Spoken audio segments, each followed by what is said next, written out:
बिस्मिल्लाहिर्रहमानिर्रहीम। अस्सलाम वालेकुम नाज़रीन, आप लोग देख रहे हैं 9 न्यूज़। मेरे प्रोग्राम का नाम है पार्लियामेंट से पाकिस्तान। आज मेरे प्रोग्राम का मौजू है बयानिए की जंग। इस वक्त जो जंग है वो बयानिए की जंग चल रही है। जिसका बयानिया स्ट्रॉन्ग होगा, जिसका बयानिया बेहतर होगा, वही राज करेगा। उसी की ही दुनिया बात सुनेगी, उसी का ही क़ौम आलम में उसका नाम होगा, उसी का अपने कंट्री के अंदर भी बेहतर मेयार होगा। सिलेक्टेड पहला जो हमारा सिलेक्टेड का एक बयानिया आया, ये कहाँ से आया, कैसे आया, इसके बारे में सोचना पड़ेगा थोड़ा सा। प्राइम मिनिस्टर इमरान खान साहब जनाब यहाँ से गए अक़वाम मुत्तहिदा में जाकर उन्होंने बयानिया पेश किया फाशिस्ट का। अब पूरी दुनिया जानती है, पूरा यूरोप जानता है कि फाशिस्ट कौन था, जिस पूरी दुनिया का सुकून तबाह किया, पूरी दुनिया के इंसानों को जिसने मार दिया। तो अब पूरी दुनिया ने देखा कि ये फाशिस्ट है क्या। पूरी दुनिया की जो तवज्जो है इसकी तरफ चली गई। फाशिस्ट किसको कह रहे हैं, हवाला देते हुए प्राइम मिनिस्टर साहब ने इसी का कहा कि जिस तरह उस फाशिस्ट ने यूरोप का सुकून तबाह किया था, पूरी दुनिया का सुकून तबाह किया था, इसी तरह ही सगीर के अंदर भी एक नया फाशिस्ट पैदा हो गया है। वो फाशिस्ट कौन है? वो फाशिस्ट जो है वो नरेंद्र मोदी है। तो पूरी दुनिया के अंदर पाकिस्तान का जो स्टेटस है वो हाई लेवल के ऊपर चला गया। पूरी दुनिया के अंदर पाकिस्तान को कदर की निगाह से देखना शुरू हो गई। पूरी दुनिया वाकई इस पे सोचने पे मजबूर होगी कि वाकई ही वहाँ पे एक फाशिस्ट है और नरेंद्र मोदी को वहाँ पे इंडिया को शिकस्त दी और वहाँ पे हम जीते के पपोले जल उठे सीने के दाग से। इस घर को आग लग गई घर के चिराग से। कौमी असम्बली के अंदर आते हैं, कौमी असम्बली के अंदर बैठते हैं तो 2 सालों से काम चल रहा है, कोई नहीं बोल रहा। लेकिन 2 सालों के बाद अचानक एक आवाज उठती है, सिलेक्टेड। अब ये क्या था? ये उन इंडिया की एजेंसी जो रहा है उसका काम था। वो इंडिया की एजेंसी ये चाहती थी कि इनका स्टेटस कैसे हम खत्म करें, पाकिस्तान के स्टेटस को हम कैसे खत्म करें। तो अब जो जंग है ये बयानिए की जंग है। तो उन्होंने खत्म करने के लिए उन्होंने नारा लगा दिया जी सिलेक्टेड का। जैसे सिलेक्टेड का नारा लगा, पूरी दुनिया की तवज्जो जो है फाशिस्ट के बयानिए से हटकर अब सिलेक्टेड की आ गई। पूरी दुनिया में तो डेमोक्रेसी को माना जाता है, पूरी दुनिया तो डेमोक्रेसी की रिस्पेक्ट करती है। वो तो ये समझते थे कि जो बयान दिया है प्राइम मिनिस्टर इमरान खान साहब ने, ये तो एक डेमोक्रेटिक कंट्री का प्राइम मिनिस्टर है, इसने दिया है। लेकिन अब उनकी जो परसेप्शन है चेंज कर दी गई, अब उनकी जो माइंड की सोच है तब्दील कर दी गई। सिलेक्टेड यहां से ये बयान दिया गया, उस बयान को खत्म कर दिया गया, फिर सिलेक्टेड का बयान चल गया। यहां पे हमको इंटरनेशनल लेवल के ऊपर शिकस्त हुई। अब स्टेट ऑफ पाकिस्तान को चाहिए कि जिन्होंने ये नारा लगाया उनसे पूछे कि भाई आपने ये नारा क्यों लगाया। फिर दूसरा एक नारा लगाया जाता है जी ये जो दहशतगर्दी है इसके पीछे वर्दी है। अब ये क्या है? अब देखें कि ये हमारी पूरी पाकिस्तानी कौम को टारगेट किया गया है, पूरी पाकिस्तानी नेशन को टारगेट किया गया है इस नारे के जरिए। अब पहले जो माएँ अपने बच्चों को भेजा करती थी बॉर्डर के ऊपर के बेटा जाओ अपने वतन के नाम के ऊपर अपनी जान कुर्बान करके आ जाओ मेरे बेटे के मान होता था कि माँ अपने बेटे को ये लोरी सुनाती थी कि बेटा तूने छाती पे गोली खानी है, कमर पे गोली नहीं खानी, छाती पे गोली खा के आनी है बेटा। लेकिन अब जैसे ये नारा ये बयान आया ये जो दहशतगर्दी है इसके पीछे वर्दी है, जैसे ये नारा लगता है पूरा इंसान का जो माइंड है ना ये इसी के ऊपर सोचना शुरू कर देता है जो उसको बताएं। अब जो माएँ हैं वो अपने बेटे को कैसे भेजेंगी? अब देखिए जी माए, अब एक बाप है अपने बेटे को लगता है जी को कैसे आर्मी के अंदर भेजेगा, क्योंकि उसको तो ये ट्रेनिंग दी गई है। इसके इस नारे के पीछे किसी ने नहीं देखा कि ये नारा आया कहां से है, क्या ये मंजूर पश्तीन लेकर आया। ये मंजूर पश्तीन, मोहसिन दावड़ और अली वजीर का काम नहीं है। ये इनका एजेंडा जो है ये पीछे से सिलेक्ट होता है। ये एक जो नैरेटिव है ये पीछे से दिया जाता है, पीछे से बिल्ट होता है। आम बंदे का काम नहीं होता, क्योंकि इस पे पूरा एक थिंक टैंक होता है जो इस पे रिसर्च करता है, फिर थिंक टैंक ये अटैक करता है। बाकी जितनी भी कंट्री होती है सबके ऊपर थिंक टैंक अटैक करता है, फिर वो ये नारा पूरे कंट्री के अंदर फैल जाता है। हमारा जवान जो है इस वक्त ग्लेशियर पे है। अब ग्लेशियर के अंदर जब उसको ये आवाज सुनाई देती है तो वो तो अपने बीवी बच्चे सब कुछ कुर्बान करके आया हुआ है अपने वतन के लिए।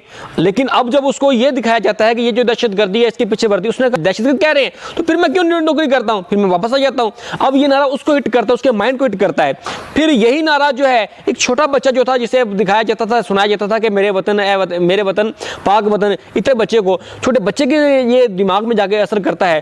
तो पहले तो बच्चा जो है आर्मी के जवान जा रहे होते थे, आर्मी की गाड़ियां जाती उन्हें सलूट करता था। अब वो क्यों करेगा? अब उसके दिमाग में ऑटोमेटिकली ये रन करना शुरू कर देता है कि यार ये तो दहशतगर्द जा रहे हैं। तो इस नारे के इसके ऊपर स्टेट ऑफ पाकिस्तान को एक्शन लेना चाहिए कि जो नारा लगाते हैं, एक एहतजाज हो रहा होता है उसके अंदर ये नारा लगा दिया जाता है। एक बंदा नारा लगाता है, इसके पीछे सैकड़ों जो लोग हैं सारे उन्हें पता नहीं तो क्या कर रहे हैं, लेकिन वो इसी के जवाब देना शुरू कर देते हैं, इसी के पीछे बोलना शुरू कर देते हैं।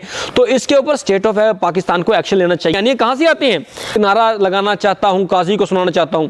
पूरी दुनिया जानती है कि पाकिस्तान के अंदर पाकिस्तान की सुप्रीम कोर्ट ने एक ऐसा फैसला दिया जो दुनिया की तारीख में, दुनिया की अदालत की अदलिया की तारीख में किसी ने नहीं दिया होगा।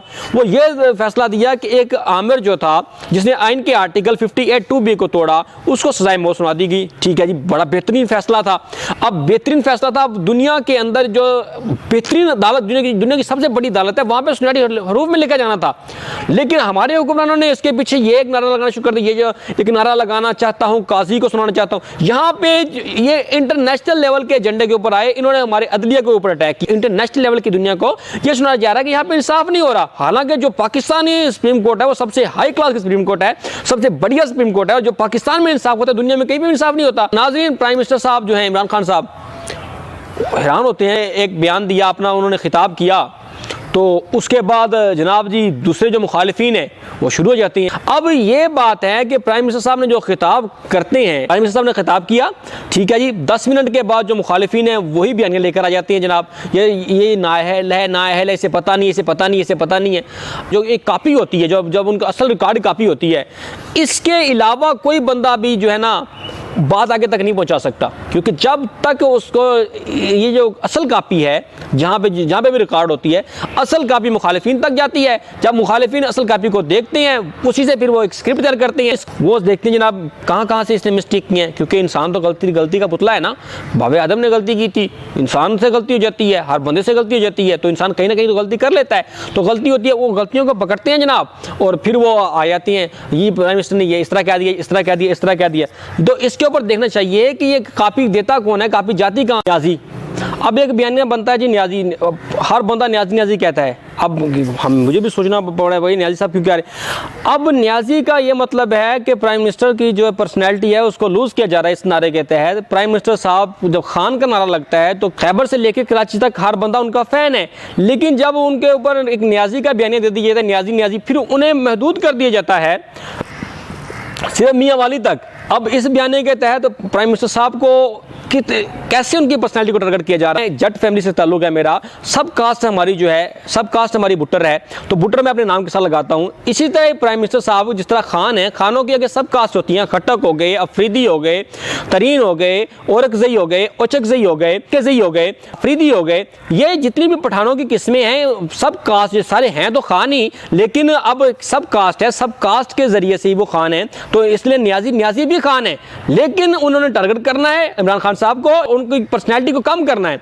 अब पर्सनैलिटी को कम करने के लिए वो ये बयान लेके आते हैं जी न्याजी। अब हर जगह पे न्याजी का नाम चलता है। जब न्याजी का नाम चलता है तो उनको पता है कि न्याजी सिर्फ और सिर्फ मियाँ वाली के इर्द गिर्द रहती है और तो कहीं इतने ज़्यादा है नहीं, तो इसलिए प्राइम मिनिस्टर साहब की पर्सनैलिटी को अटैक किया जाता है। तो ये कॉलर माइक है, एक स्टेट का प्राइम मिनिस्टर है जो सोशल मीडिया के जितने भी वर्कर उनके से टॉक कर रहा है।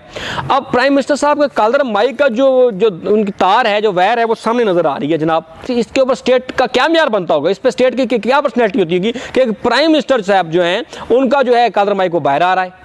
तो इसके ऊपर भी देखना चाहिए कि जो प्रोड्यूसर बैठा हुआ है वो उसे नज़र नहीं आता, जो डायरेक्टर है उसे नज़र नहीं आता, उसे दिखाई नहीं देता, और जो क्या कहते हैं कैमरामैन है, चले डायरेक्टर की गलती होगी, प्रोड्यूसर की गलती होगी, अब कैमरामैन की आंखों में मोतिया उतरा हुआ है, उसे दिखाई नहीं देता कि प्राइम मिनिस्टर साहब की जो है वायर नज़र आ रहा है। उसके बाद जनाब जी कैमरामैन शॉट कैसे लेता है, अब एक फुल शॉट होता है, एक क्लोजअप शॉट होता है, एक्सट्रीम क्लोज शॉट होता है। मेरे उस्ताद मोहतरम थे एहसान कादर हाशमी साहब, वो मुझे कहते थे कि बेटा अगर किसी बंदे ने आपका जो है सैड शॉट लिया तो समझिए उसने कत्ल किया।